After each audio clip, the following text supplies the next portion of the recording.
안녕하세요. 한영숙 목사입니다. 오늘 본문인 마가복음 10장 22절부터 27절까지의 말씀을 읽겠습니다. 그 사람은 재물이 많은 고로 이 말씀을 인하여 슬픈 기색을 띠고 근심하며 가니라. 예수께서 둘러보시고 제자들에게 이르시되 재물이 있는 자는 하나님의 나라에 들어가기가 심히 어렵도다 하시니 제자들이 그 말씀에 놀라는지라. 예수께서 다시 대답하여 가라사대 얘들아, 하나님의 나라에 들어가기가 어떻게 어려운지 약대가 바늘 귀로 나가는 것이 부자가 하나님의 나라에 들어가는 것보다 쉬우니라 하신대. 제자들이 심히 놀라 서로 말하되 그런즉 누가 구원을 얻을 수 있는가 하니 예수께서 저희를 보시며 가라사대 사람으로는 할 수 없으되 하나님으로는 그렇지 아니하니 하나님으로서는 다 하실 수 있느니라. 영생을 얻는 길을 알려고 했던 부자는 가진 재물을 모두 팔아 가난한 사람들에게 나누어 주고 예수를 따라오라는 말을 듣고 근심하며 돌아갔습니다. 예수의 말씀은 이 사람의 한계를 분명하게 드러낸 결과를 가져왔습니다. 예수께서는 근심하며 돌아가는 부자의 뒷모습을 보고 부자가 하나님의 나라에 들어가는 것이 낙타가 바늘 귀로 나가는 것보다 어렵다고 말씀하시므로 제자들을 놀라게 했습니다. 이 말씀은 모든 사람을 낙심하게 만들 수 있습니다. 부자가 되기 싫은 사람이 없을 뿐만 아니라 부자가 되었다는 것은 칭찬받을 만한 일이지 결코 비난을 받거나 멸시를 당할 일이 아니기 때문입니다. 이에 제자들은 만약 이 사람이 부자이기 때문에 구원을 받을 수 없다면 누가 구원을 받을 수 있겠습니까? 라고 항의했습니다. 예수께서 하신 말씀을 일반화시켜서 부자는 영생을 얻을 수 없다는 정의를 내린다면 이는 본문을 오해하는 것입니다. 이 부자로 하여금 예수를 따르지 못하게 만든 것은 그가 가진 재물이었습니다. 그러나 예수를 따름에 있어 방해가 되는 것은 재물만이 아닙니다. 모든 사람은 제각기 다른 방해물을 가지고 있습니다. 이 사람에게는 그것이 재물이었습니다. 예수께서는 이러한 사실을 일깨우시고 재물 때문에 근심하며 돌아간 이 부자를 비난하신 겁니다. 사람이 자기가 가장 소중하게 여기고 아끼는 것을 버리기란 쉽지 않습니다.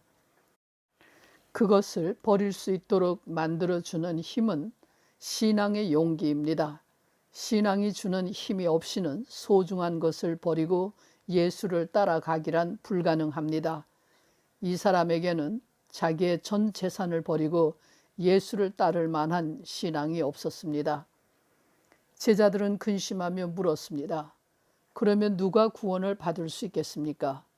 어려서부터 하나님이 주신 계명을 모두 다 지키고 성실하게 살면서 부자가 된 이 사람도 못한 일을 누가 할 수 있다는 말입니까? 이런 모범적인 인물에게도 없는 용기를 누가 지닐 수 있단 말입니까? 예수께서는 사람으로는 할 수 없지만 하나님으로서는 하실 수 있다고 대답하셨습니다. 신앙은 사람의 의지나 노력으로 얻어지는 것이 아니라는 뜻입니다. 부자이거나 모범생이라고 신앙이 있는 것이 아니며 어려서부터 종교적인 훈련을 받았다고 해서 신앙이 저절로 생기는 것도 아니라는 말입니다. 신앙은 하나님의 선물입니다. 하나님만이 우리 인간에게 신앙이 생겨나게 하실 수 있습니다. 따라서 사람이 구원을 받고 영생을 얻는 것은 하나님의 은혜로서만 가능합니다.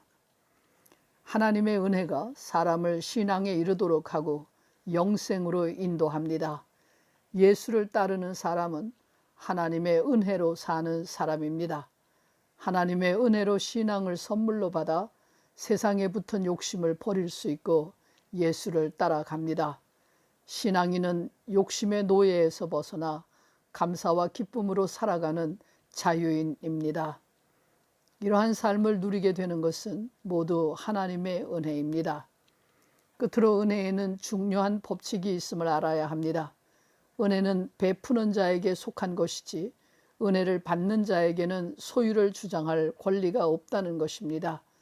하나님의 은혜는 은혜의 주인이신 하나님이 마음대로 행사하실 뿐 인간이 욕심을 부리거나 불평할 수 없습니다. 이미 받은 은혜의 소유권을 주장할 수 없고 받은 은혜에 대하여 우열을 가릴 수 없으며 은혜로 인해 교만해서도 안 됩니다. 먼저 된 자로서 나중되고 나중된 자가 먼저 될 자가 많다는 말씀이 이 사실을 분명하게 밝혀줍니다. 은혜의 세계에서는 먼저 되고 나중되는 차별이 없습니다. 1등이냐 꼴등이냐 하는 식의 차별이 없으며 누가 더 크냐 누가 더 높으냐는 식의 차별도 있을 수 없습니다. 한때 은혜를 받았다고 영원히 은혜를 소유한다는 보장이 없습니다. 언제든지 은혜에서 떨어질 수 있고 생각지 않은 때에 은혜에 사로잡힐 수도 있습니다. 은혜가 은혜 되도록 하기 위하여 하나님은 지금도 은혜 받을 만한 자를 찾고 계십니다. 하나님의 은혜가 아니고서는 한순간도 살 수 없다고 하는 겸손과 간절함으로 행하기를 바랍니다. 기도하겠습니다. 저희에게 베푸신 은혜가 헛되지 아니하여 오늘도 영생을 맛보며 주님을 따라간다고 고백하는 저희가 되게 해 주시옵소서. 예수 그리스도의 이름으로 기도합니다. 아멘.